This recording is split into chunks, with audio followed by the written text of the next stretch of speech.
Hi, I am Kritik Google, completed in K. Ramakrishnan College of Engineering. Recently, I have participated in HP Code was 2025. I got 9th rank in that.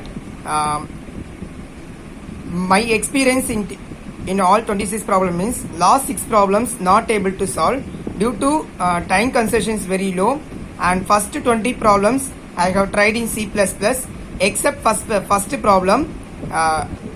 For the first problem, I have tried in Python, and another 19 problems I have tried in C++.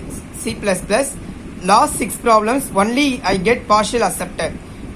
Due to its dynamic programming, I have learned from scratch to dynamic programming.